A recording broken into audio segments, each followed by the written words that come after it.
వక్రతుండ మహాకాయ సూర్యకోటి సమప్రభా నిర్విఘ్నం కురు మే దేవా సర్వకార్యేషు సర్వదా. గురుబ్రహ్మా గురుర్విష్ణు గురుర్దేవో మహేశ్వరః గురుః సాక్షాత్ పరబ్రహ్మ తస్మై శ్రీ గురవే నమః. శ్రీమద్ విరాట్ పోతులూరి వీరబ్రహ్మేంద్ర స్వామి వారి సంపూర్ణ జీవిత చరిత్ర. 12వ రోజు పారాయణం. చతుర్థాధ్యాయము. కందిమల్లయ్యపల్లెలో వీరబ్రహ్మేంద్ర స్వామి. బనగానపల్లెలో వీరంభొట్లయ్యాచార్యులు అనే పేరుతో 23 సంవత్సరాలు ఉండి అక్కడ నుండి కడప జిల్లాలోని బద్వేల్ తాలూకాలోని కందిమల్లయ్యపల్లెకు చేరుకున్నారు శ్రీ వీరబ్రహ్మేంద్ర స్వామి. అక్కడ ఆయన వడ్రంగి పని చేస్తూ ఉండేవారు. ఆ పనిని ఎక్కువ శ్రద్ధాభక్తులతో సకాలములో చక్కటి నైపుణ్యంతో చేస్తుండడం వలన గ్రామస్తులకు ఆయన మీద ఎంతో ఆదరణ ఏర్పడేది. ఆయన చూడడానికి ఎంతో వెర్రివాడిలాగా కనిపించినా తన పనిని ఎప్పుడు చేసేవాడో ఎవరికీ తెలియకుండా ఎవరు కోరిన వాటిని వారికి కావలసిన సమయానికి అందించడం వారికెంతో ఆశ్చర్యంగా ఉండేది. అంతకు మించి ఆయన గొప్పతనం ఆ గ్రామస్తులెవ్వరికీ తెలియదు కనుక ఊరి వారంతా ఆయనను వెర్రి వీరన్న అని పిలుస్తూ ఉండేవారు. పోలేరమ్మతో నిప్పు తెప్పించిన స్వామివారు. కందిమల్లయ్యపల్లి గ్రామదేవత పోలేరమ్మ. ఆ దేవతంటే ప్రజలకు ఎంతో భక్తి. నిత్యము ఆమెను భక్తి శ్రద్ధలతో పూజిస్తుండేవారు. ప్రతి సంవత్సరం అమ్మవారి జాతరని ఎంతో ఘనంగా చేసేవారు. ఆ సంవత్సరం కూడా అమ్మవారి జాతరకు కావలసిన అన్ని ఏర్పాట్లు గ్రామస్తులు ప్రారంభించారు. ఆ జాతరకు అయ్యే ఖర్చును ప్రతి సంవత్సరం గ్రామ పెద్దలు భరిస్తుంటారు. ఆ సంవత్సరం మరింత వేడుకగా జాతర చేయాలనే ఆలోచనతో ఖర్చు నిమిత్తం ఊరి వారి దగ్గర చందాలు వసూలు చేయడానికి నిర్ణయించుకున్నారు. కొందరు పెద్దలు ఇంటింటికి బయలుదేరి చందాలు వసూలు చేస్తూ వెర్రి వీరన్నగా పిలువబడుతున్న శ్రీ స్వామివారి దగ్గరకు కూడా వచ్చారు. నేను చాలా పేదవాడిని, దయచేసి నన్ను చందా అడగకండి అని స్వామివారు గ్రామ పెద్దలతో చెప్పారు. ఆ మాటలకు పెద్దలలోని ఒకరికి చాలా కోపం వచ్చి, ఈ పేద అరుపుల వల్ల లాభం లేదు, ఈ ఊరిలో బ్రతుకుతున్న నువ్వు కూడా అమ్మవారి జాతరకు డబ్బు ఇవ్వవలసిందే అంటూ కేకలు వేశాడు. ఎందుకు అలా అరుస్తారు? మీ మాట నేను కాదనను, నేను కూడా తప్పకుండా చందా ఇస్తాను. అమ్మవారిని నిలిపిన చోటుకు వెళదాం రండి అని స్వామివారు పోలేరమ్మ ఆలయమునకు బయలుదేరారు. స్వామివారితో పాటు పెద్దలు కూడా అమ్మవారి గుడి దగ్గరకు వెళ్ళి అక్కడ ఉన్న రచ్చబండ మీద ఆసీనులై, వీరన్న, ఎందుకు మమ్మల్ని ఇక్కడికి తీసుకువచ్చావు అని అడిగారు. తీసుకొచ్చింది మరెందుకో కాదు, అమ్మవారిని దర్శనం చేసుకున్నాక నేనిచ్చే చందా మీకు ఇక్కడ ఇద్దామని తీసుకొచ్చాను. ఇప్పుడు నాకు చుట్ట కాల్చాలని ఉంది. ఇది కాల్చుకుని మిమ్మల్ని పంపిస్తాను. దయచేసి చుట్టకు నిప్పు ఇప్పించండి అని అడిగారు. ఏమయ్యా, ఏదో మమ్మల్ని కనిపెట్టుకొని బ్రతుకుతున్నావు, వెర్రివాడవు కదా అనుకున్నాము, కానీ నీకింత పొగరని తెలుసుకోలేకపోయాము. నువ్వు చుట్ట కాల్చుకోవడానికి మేము నిప్పు ఇవ్వాలా? నీకెంత అహంకారం అని ఊరి వారందరూ స్వామివారిని అనేక మాటలు అన్నారు. వారి మాటలకు స్వామి చిన్నగా నవ్వుకుని, మీరంతా ఊరి పెద్దలు కదా, నా మీద ఇంత కోపం ఎందుకు? శాంతించండి, మీరివ్వకపోతే ఆ అమ్మనే అడుగుతాను అని చెప్పి అమ్మవారి వైపు తిరిగి, పోలేరమ్మ, చుట్ట కాల్చుకోవాలి, నిప్పు తీసుకురా అని స్వామివారు పెద్ద కేక పెట్టారు. మరుక్షణం గుడి నుండి గణగణమని గంటల శబ్దం వినిపించసాగింది.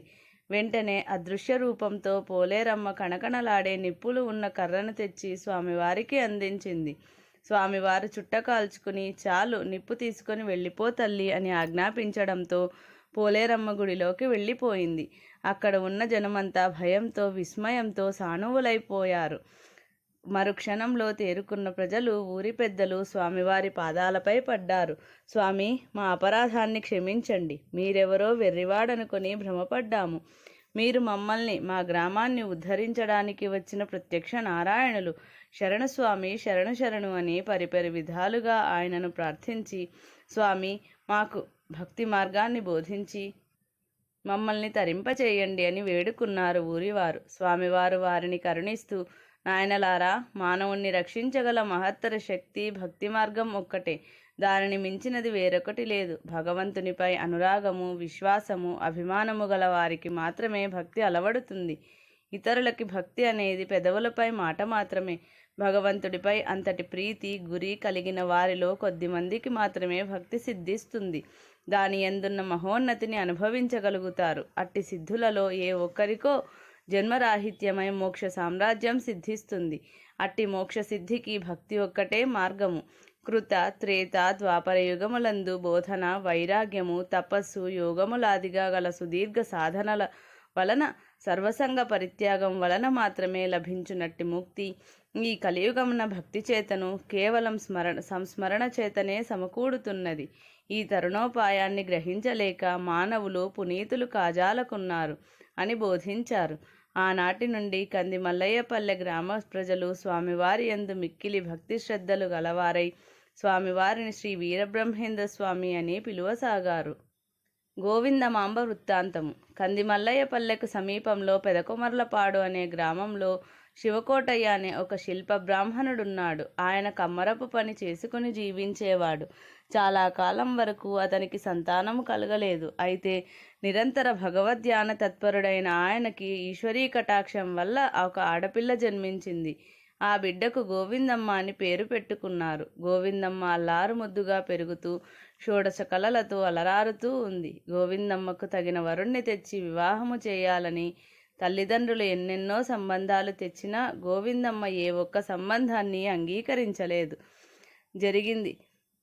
ఒకనాడు శివకోటయ్య గోవిందమ్మను తన వద్ద కూర్చోబెట్టుకుని, అమ్మా, నీకోసం నేనెన్ని సంబంధాలు తెచ్చినా కాదంటున్నావు. నీవు ఎలాంటి వానిని నీ పతిగా కోరుతున్నావు? నీ మనస్సులో ఉన్న అభిప్రాయమును స్పష్టముగా చెప్పుము అని ఎన్నో రకాలుగా బుజ్జగించి అడిగాడు. ఆ మాటలకు గోవిందమ్మ సిగ్గుతో తల వంచుకుని, తండ్రి, నీ ప్రయత్నాలన్నీ విరమించుకో.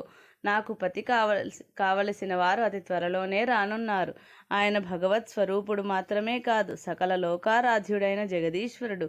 ఆ మహానుభావుడు భక్తి జ్ఞాన సంపన్నుడైన బ్రహ్మానందుడై సన్యాసి రూపమునందు సమస్తము తానై ఉన్నవాడు. కనుక నా వివాహము గురించి విచారము మాని ఆ భాగవతోత్తముని రాకకై నిరీక్షించండి. వారిని తప్ప అన్యులను నేను వరించను అని గోవిందమ్మ తెలిపింది. ఈశ్వరీమాత వరప్రసాదంగా జన్మించిన తమ కన్న కూతురి మాటలకు ఆమె తల్లిదండ్రులు విస్తుపోతూ, అమ్మ, ముక్కు పచ్చలారని నీవు సమస్తమును వదిలిన సన్యాసిని కట్టుకుని ఏమి సుఖపడతావు? నీ తోటివారు నిన్ను ఎగతాళి చేయరా? ఈ భోగభాగ్యములపై నీకెందుకు ఈ వైరాగ్యము? పుణ్యము కోసమైతే పూజలు, వ్రతములు ఉన్నవి. భక్తియే ధ్యేయమైతే సతికి పతిని మించిన దేవుడు లేడు. భక్తి కలిగి బ్రతకాలంటే సన్యాసిని పెళ్లి చేసుకోవాలా? నీవు సన్యాసిని చేసుకుంటే మా ముద్దు ముచ్చట్లు తీరుతాయా అని వాపోయారు. దానికి గోవిందమ్మ, దేవుడే నాకు భర్తగా వస్తుంటే నేను భర్తని దేవునిగా ఎందుకు పూజించాలి? మీరు అనవసరంగా బాధపడకండి. మీరు పుణ్యాత్ములు కనుకనే అంతటి దివ్యజ్ఞానిని అల్లుడిగా పొందగలుగుతున్నారు అని తన తల్లిదండ్రులకు చెప్పింది. గోవిందమ్మ చెప్పిన మాటలు విని శివకోటయ్య ఎదురు చెప్పకుండా ఊరుకున్నాడు. గోవిందమ్మ పలికిన మాటలు విని ఇరుగు పొరుగు అమ్మలక్కలు ఒక్కచోట చేరి, ఇది గాలి కావచ్చు, లేదా మాయావి అయిన ఆ సన్యాసి మత్తు చల్లి ఉండవచ్చును. వెంటనే తగిన ఉపశాంతి చేయించండి, లేకపోతే ప్రమాదం సుమా అని ఆమె తల్లిని హెచ్చరించారు. గ్రహబాధో సాధుపీడో సోది అడిగి తెలుసుకోవడం మంచిదని సలహా కూడా ఇచ్చారు. మరణించిన వాడిని సజీవునిగా చేసిన స్వామి వీరబ్రహ్మేంద్ర స్వామి వారు కంది మల్లయ్యపల్లెలో కొంతకాలం ఉండి రాజయోగము స్వీకరించటానికి సమయం ఆసన్నమైందని గుర్తించి తన దేవేరి దగ్గరకు చేరటానికి బయలుదేరి తీర్థయాత్రలు చేస్తూ కొన్నాళ్లకు పెదకొమర్ల గ్రామం చేరుకున్నారు. ఆ గ్రామంలో ఉంటూ తగిన సమయం కోసం ఎదురు చూస్తున్నారు. ఒకనాడు ఆ గ్రామస్తులు పెద్దరెడ్డి అనే వ్యక్తి శవాన్ని పాడి మీద పెట్టి శ్మశానానికి దహనక్రియలకు తీసుకుపోతున్నారు. సన్యాస రూపుడై ఉన్న స్వామివారు మార్గంలో వారిని ఆపి, ఇదేమి అన్యాయం? బ్రతికి ఉన్న ఇతన్ని చనిపోయిన వారిలాగా కట్టుకుని పోతున్నారెందుకు అని ప్రశ్నించాడు. ఆ మాట విన్న వారంతా ఆశ్చర్యపోయి, ఏం సన్యాసివయ్యా, నీకు ఈ మాత్రం తెలియదా? చచ్చిన వాడిని శ్మశానమునకు కాక ఇక్కడికి తీసుకువెళతారు అని విసుక్కున్నారు. ఏమిటి, అతను చనిపోయాడనుకుని మీరు అతనిని శవాన్ని కట్టినట్లు కట్టి శ్మశానమునకు తీసుకువెళ్తున్నారా? ఇదేమి వింత అని వారిని రెట్టించారు స్వామి. అందులకు వాళ్ళు నవ్వి, బాగున్నదయ్యా నీ వరుస, బ్రతికున్న వాడిని ఇలా తీసుకువెళ్ళడానికి మేమేమన్నా మూర్ఖులమా? నెల రోజులుగా జబ్బు చేసి మంచాన పడి మరణించాడు ఈ రెడ్డిగారు. నిన్ను చూస్తుంటే పిచ్చివాడిలా ఉన్నావు, దారికి అడ్డులే అని విసుక్కున్నారు. స్వామివారు వారిని ఆపి, నాయనలారా, మిమ్మల్ని ఆట పట్టించడానికి కాదు, నిక్షేపముగా బ్రతికున్న వాణ్ణిలా తీసుకువెళ్తున్నారనే బాధతో మిమ్మల్ని ఆపాను. నేను చెప్పిన మాటలు నిజం కాదనుకుంటే అతడిని కిందకి దింపి పరీక్షించండి, మీకే తెలుస్తుంది నేను చెప్పింది నిజమో కాదో అన్నారు. మృతుని బంధువులు ఆ మాటలు విని ఆశ కలిగి, పోనీ చూస్తే పోయేదేముంది అని పాడెను భుజముల నుండి క్రిందకు దించి కట్లు విప్పారు. స్వామివారు ఆ శవం దగ్గరకు వెళ్ళి తన చేతితో తల నుండి పాదముల వరకు ఒకసారి నిమురగా, పెద్దరెడ్డి చప్పున లేచి కూర్చుని, నన్ను ఇలా ఎందుకు తెచ్చారు అని ప్రశ్నించాడు. అక్కడి వారంతా ఆశ్చర్యంతో జరిగిన సంగతంతా పెద్దిరెడ్డికి చెప్పి స్వామివారిని అనేక విధములా శ్లాఘించారు. అప్పుడు స్వామివారు, నాయన, నీకు ఇంకా ఆయుష్ ఉన్నది, సంతానవంతుడవై ధన కనక వస్తు వాహనములతో మరికొన్నేళ్లు బ్రతుకు అని చెప్పి ఆశీర్వదించారు. సజీవుడు మృతుడై పడి ఉండుట. పెద్దిరెడ్డిని శ్రీ స్వామివారు బ్రతికించిన వార్త గ్రామమంతటా వ్యాపించి 50 మంది ఆ విశేషమును గురించి పరిపరి విధములుగా చెప్పుకొనసాగారు. అద్భుతమని ప్రశంసించువారు కొందరు, సాధువెవరో మాయలు నేర్చినవాడని కొందరు, మాయని మరికొందరు, ఎవరికి తోచిన విధముగా వారు చెప్పుకోసాగారు. ఆ పుకార్లను పట్టించుకోకుండా స్వామివారు ఆ ఊరి శివాలయములో బస చేసి అక్కడి పూజారికి భక్తి వైరాగ్యాలు బోధించసాగారు. అయితే ఈ వార్త విన్న కొందరు ఆకతాయి పిల్లలు ఇదంతా తాంత్రిక విద్య అని స్వామివారిని అవమానించాలని నిర్ణయించుకున్నారు. తమలోని ఒకరిని చచ్చిన వాని వలె పాడిపై పడుకోబెట్టి శోకాలు పెడుతూ వాడిని మోసుకొని పోసాగారు. శివాలయము వద్దనున్న స్వామివారి ముందు నుంచి వాళ్ళు వెళుతుండగా స్వామివారి వద్దకు వెళ్ళి, నాయనలారా, ఏమి జరిగింది అని అడిగారు. స్వామి, ఇతడు వారం 10 రోజులుగా జ్వరముతో బాధపడి ఈరోజే చనిపోయినాడు. మీరు చచ్చిన వారిని లేపగలమని విన్నాము, మా వాడిని లేపగలరా అన్నారు హేళనగా.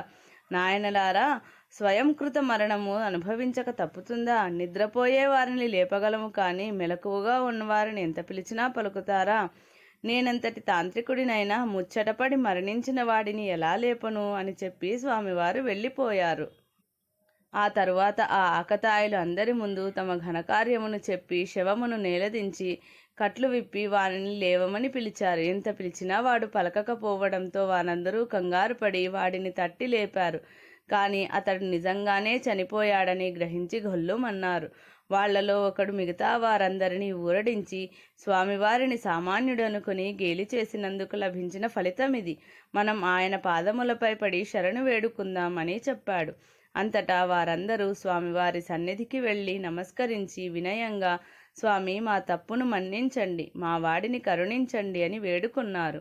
ఆ మాటలకు స్వామివారు మందహాసం చేసి, నాయనలారా, పూర్వజన్మ సుకృత కర్మ అనుభవించక ఎంతటి వారికైనా తప్పదు కదా.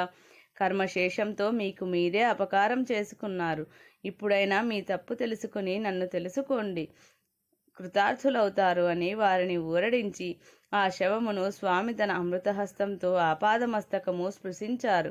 అప్పుడు వాడు ఎప్పటిలాగా లేచి కూర్చున్నాడు. అది చూసి మిత్రులందరూ ఎంతో సంతోషించారు. స్వామివారి పాదములకు మ్రొక్కి, దేవాదిదేవ, మూఢులమైన మాకు మీ దివ్యోపదేశముతో తరుణోపాయమును బోధించండి అని ప్రార్థించారు. వారితో పాటు అక్కడ చేరిన వారందరూ భక్తితో ప్రార్థించేసరికి స్వామివారు కరుణాంతరంగులై వారందరికీ తమ కాల జ్ఞానమును వివరించారు. ఇది శ్రీ పోతులూరి వీరబ్రహ్మేంద్ర స్వామి జీవిత చరిత్ర 12వ రోజు పారాయణము సంపూర్ణం.